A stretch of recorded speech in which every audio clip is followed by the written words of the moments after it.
হামজা জান প্রাণ দিয়ে গোল বাঁচিয়েছেন, মোরসালি নিজের সেরাটা দিয়ে গোল করেছেন, আর তাতেই রচিত হয়েছে ইতিহাস। 22 বছর পর ফুটবলে ভারতকে ধরাশায়ী করেছে বাংলাদেশ। ম্যাচের আগে সামিত সোম বলেছিলেন ভারতের বিপক্ষে তিনি দেশের জার্সিতে প্রথম জয়টা পাবেন। হয়েছেও তাই। ভারতের বিপক্ষে 1-0 গোলের ঐতিহাসিক জয়টা দেশের ফুটবলে হিমেল বাতাস বইয়ে দিয়েছে, যেখানে আরও একবার নায়কের ভূমিকায় অবতীর্ণ হয়েছেন হামজা চৌধুরী। আগের ম্যাচগুলোতে তিনি দুর্দান্ত সব গোল দিয়েও সতীর্থদের ভুলে ম্যাচ জেতাতে পারেননি, তবে ভারতের বিপক্ষে গোল দেওয়ার থেকেও বড় কাজ করেছেন হামজা। তার বিস্ময়কর সব ক্লিয়ারেন্সে বাংলাদেশের জাল ছিল অক্ষত।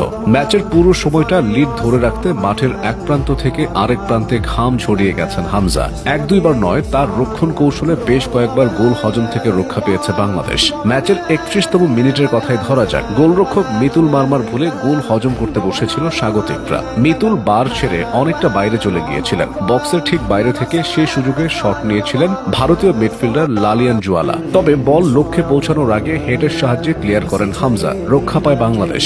এর মধ্যে 34তম মিনিটে তপু বর্মনের সঙ্গে ভারতের বিক্রমের ধস্তাধস্তিতে উত্তেজনা ছড়িয়ে দুদলের খেলোয়াড়দের মধ্যে হাতাহাতির পর্যায়ে পৌঁছায়। রেফারি তপু ও বিক্রম দুজনকেই হলুদ কার্ড দেখান। বিষয়টা আরেকটু বেশি দূর গেলে বাংলাদেশের কেউ লাল কার্ড খেতে পারত। হামজা সেটা আগেই আঁচ করতে পেরে সবাইকে বুঝিয়ে ঠান্ডা করেছিলেন। দ্বিতীয়ার্ধের শুরু থেকে টানা আক্রমণ চালাতে থাকে ভারত। প্রথমার্ধে আক্রমণে ধার থাকার পরও কোচ হাভিয়ার কাবরেরা বিরতির পর রক্ষণাত্মক খেলার কৌশল সাজান। সেখানে হামজাই ছিলেন তার পরিকল্পনার মূল অংশে। ভারত ঘন ঘন গোলের সুযোগ পেয়ে গেলেও হামজা এবং তার সতীর্থরা বারবার রুখে দেন সেসব সুযোগ। শুধু গোল বাঁচিয়ে নয়, সুযোগ পেলে গোল করারও সর্বোচ্চ চেষ্টা করেছেন হামজা।